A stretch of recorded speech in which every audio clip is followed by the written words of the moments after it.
Hi there, everybody. Good evening. Happy Tuesday. It's Dr. Chris here. For those of you who don't know me, I am Dr. Christine Anderson. I am a Los Angeles-based chiropractor of 30 years specializing in pediatrics and in helping families grow up healthy. So I apologize, I'm getting started a little late here tonight. So I hope that I haven't missed anybody. But if you are joining me live, go ahead and say hi. I would love to know who's out there. If you have questions, you can type them in the comments. And on every Tuesday, I'm here at 6:30 p.m., hopefully right on time. So if you have questions ahead of time, you can always message me or email. Okay, so tonight, what we are doing is we are talking about how to get the toxins and chemicals out of your house this whole month of April. I started with talking about detoxification last week, talking in detail about the liver, which is a major player in our detoxification system. So if you missed that episode, I suggest you go back and watch it after the show. And at the end of that program, I shared a story with what happened when my liver became overburdened with toxins. So this is something that can be quite serious.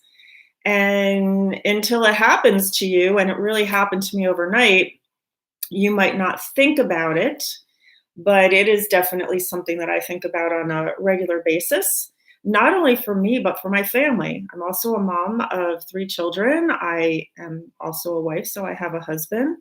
And I definitely want to make sure that I am doing what I can on my part to keep my home as toxin-free as possible. So you may want to take a second now before I begin and grab your household cleaners and have them handy as I go over some of the not so great chemicals for you.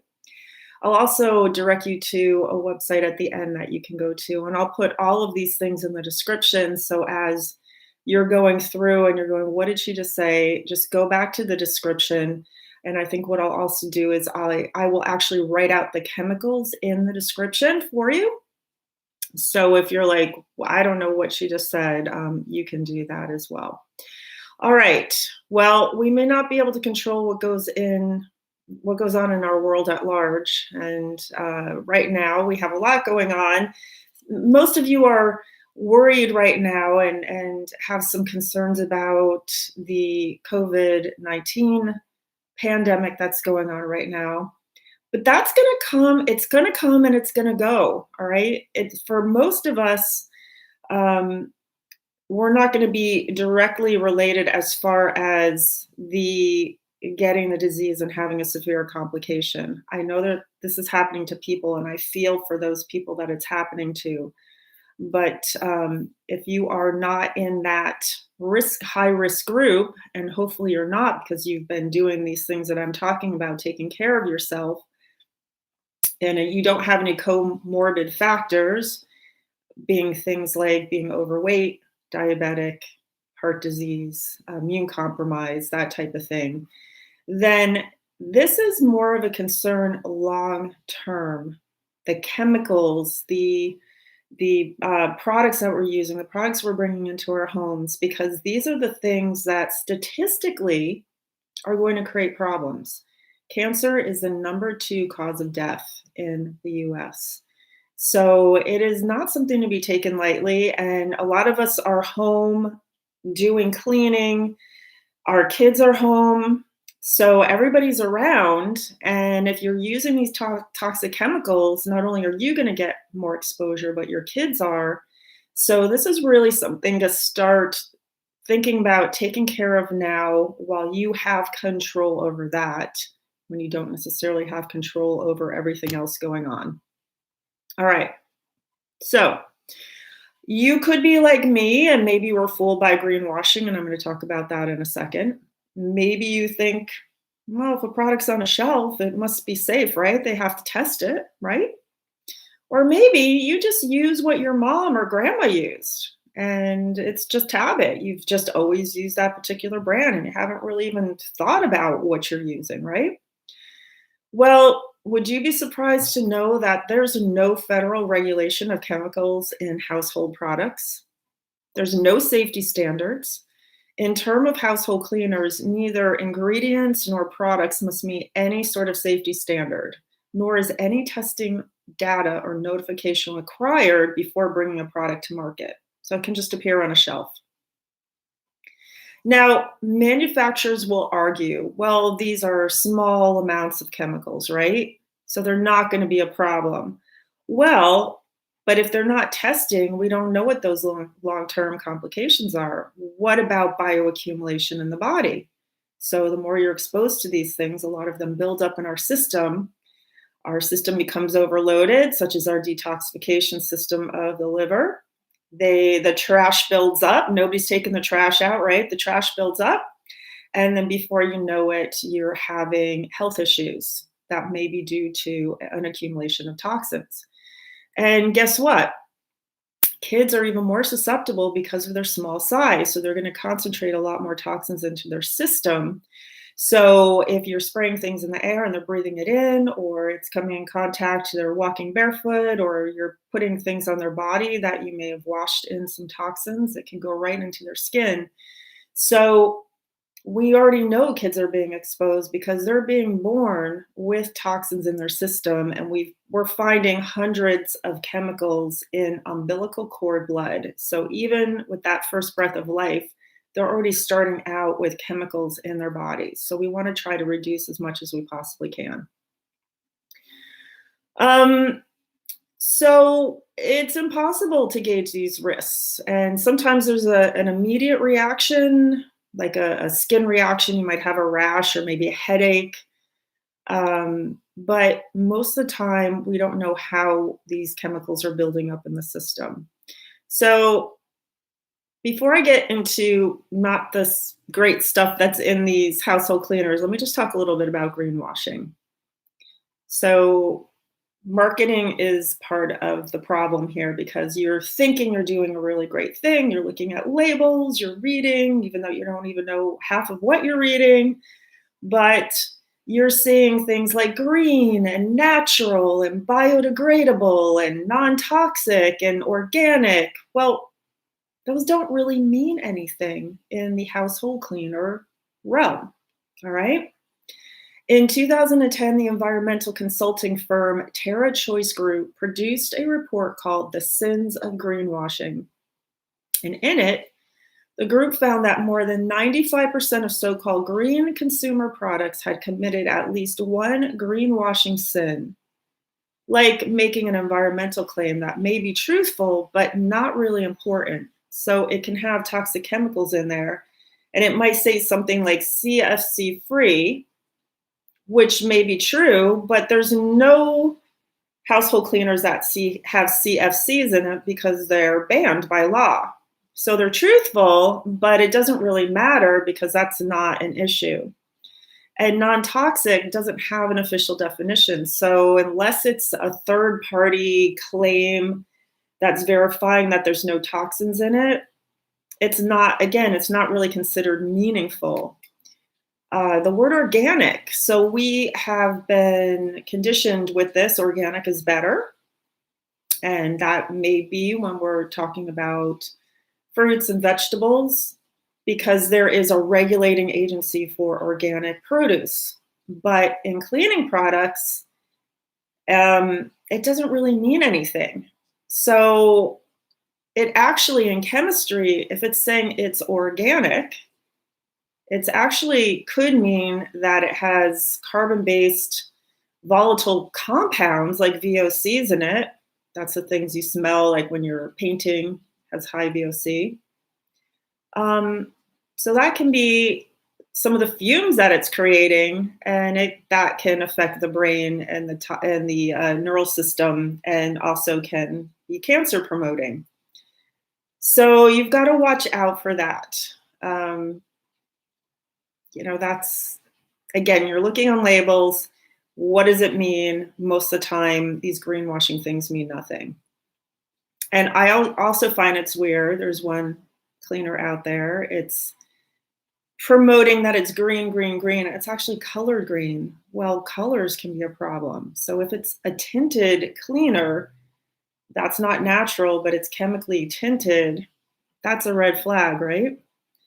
All right, so now for the quote unquote bad stuff.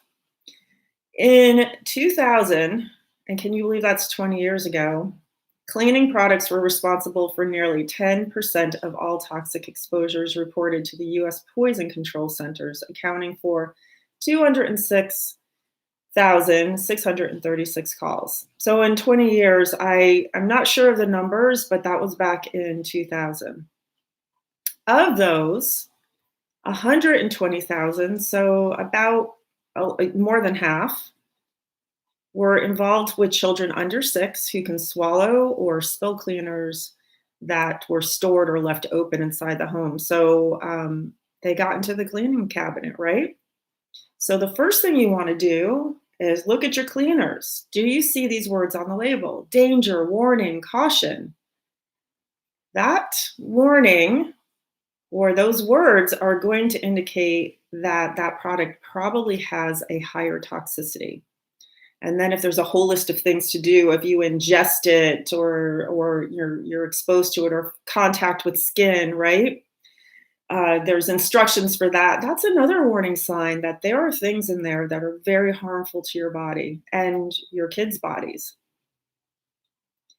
So cleaning ingredients vary in the type of health hazards they pose. Some cause acute or immediate problems, such as a skin reaction or respiratory irritation. You might have trouble breathing. You might have, your eyes are watering. There might be a chemical burn if it comes in contact with your skin. While other toxic ingredients or chemicals may cause chronic or long-term problems that you won't see right away, but later on, because they are cancer promoting, this is something that could occur. And like I said, it's number 2 on our list of causes for death in the US. So it is common. So most toxic chemicals found in household cleaners fall into these categories. They're either carcinogens, endocrine disruptors, or neurotoxins. Carcinogens, meaning they're causing or promoting cancer. Endocrine disruptors are going to be mimicking our human hormones. And they're going to create a situation in the body where they're causing false signals. And this could lead to problems like infertility, premature puberty, miscarriage, menstrual issues, ADHD, and also these can create cancer. And then there's neurotoxins, neuro meaning brain and the nervous system. So this can cause things like headaches, memory loss, or other neurologic issues that are even more devastating. So the most acutely dangerous cleaning products are going to be corrosive drain cleaners, oven cleaners, and acidic toilet bowl cleaners. So if you have those in the house, you definitely do want to keep them absolutely locked up. Ingredients with high acute toxicity, so reacting right away, would include chlorine bleach and ammonia. And that means you're going to be using them to clean, and they're going to produce fumes that are highly irritating to your eyes, nose, throat, and lungs. And they really should not be used by people who have asthma, lung, or heart problems. Now, there's an even added threat to all this. If you mix chlorine bleach and ammonia together, just don't, because that is going to create these lung damaging gases, so damaging. So a lot of these toxic chemicals that are creating lung irritation, when we look at what's going on right now with COVID-19, the respiratory tract is one of the things that's being a cause of secondary problems, right? People are having breathing issues and having to be put on ventilators. Well, I just think about all these people who have been using these toxic cleaners for how long, that it could have been damaging their lungs all along. And we just don't know. We don't know what the process can be. We can't see inside until we're sort of diagnosed with an issue. So I say it's just safer not to use these things. Other ingredients in cleaners may have low acute toxicity, But like I said, they can cause problems with cancer and hormone disruption. So some of these chemicals, here we go. Just love saying these. Diethanolamine. Oh my gosh, DEA and triethanolamine, TEA, and I will just use those initials. So when those substances come into contact with nitrates, which are often present as undisclosed preservatives or contaminants, so they don't even have to be on the label, so you don't even know, but they react to form a compound called nitrosamines.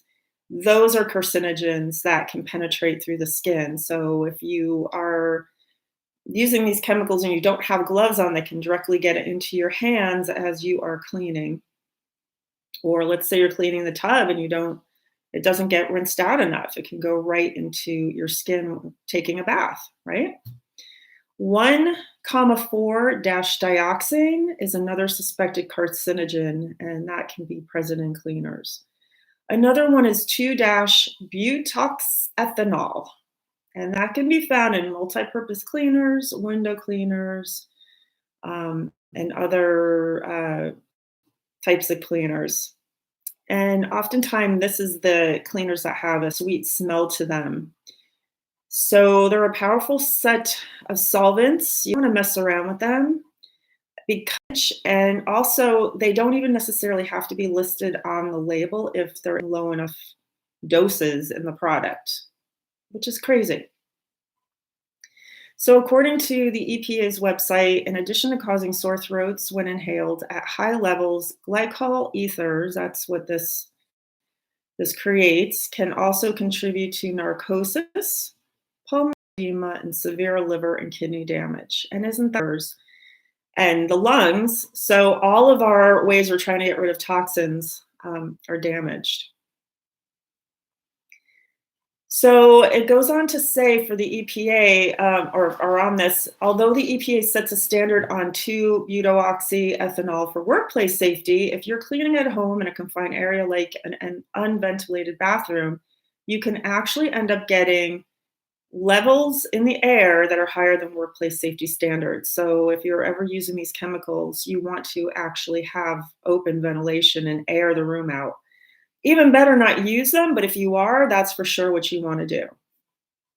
All right, we're almost done with the chemicals. QUATS, Quaternary ammonium compounds, or QUATS, found in most household cleaners, especially labeled antibacterial, also can be found in fabric softeners, the liquids in the sheets.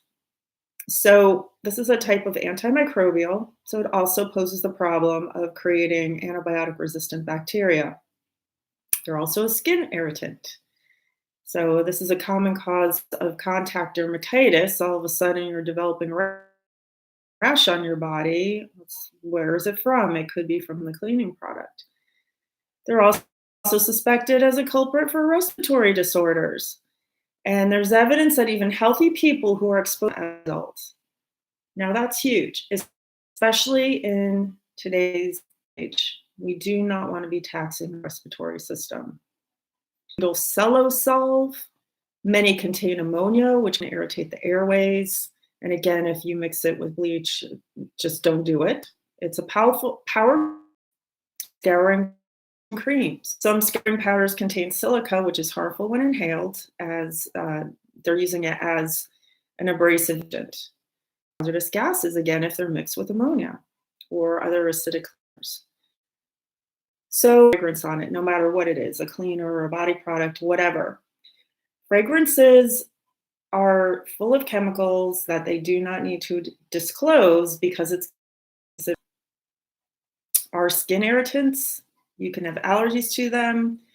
They can damage your nervous system. They have respiratory effects. There's a whole bunch of things with phthalates, and this is a weird spelling. It's PHTHALATES. I'll write that in the description. So if you see anything just as fragrance, chemicals that you have no idea, it could be hundreds of chemicals. All right, so what can you do, right? Well, first of all, there's lots of DIYs using basically two main ingredients, baking soda, vinegar, And a third one is essential oils because those have potent actions, especially things like lemon essential oil, which cuts through grease and sticky, gooey, gunky stuff. And then there's some essential oils that will have properties to help keep things clean, such as tea tree or thieves oil. And that's a blend of 5 different oils. So you can go to ewg.org, that's environmentalworkinggroup.org, ewg.org. I'll write that in the description. Check out the products you're using, see what they're rated. Also, you can see which other products they have that are positively rated if you're looking for thigh. Personally, I like to use Thieves Household Cleaner. I use it to clean every surface in every room in my house. Sometimes I'll add vinegar, let's say if I'm doing windows. Sometimes I'll add baking soda if I want more of a scrub or if I'm in the toilet. I'll add other essential oils to help with cleaning and purification, depending on what needs cleaning. And there's no warning labels on this cleaner because there's nothing toxic in it. So I feel good using it, and it's concentrated, so it's economical. So it's kind of a no-brainer, and it has so many uses, and it lasts forever. So if you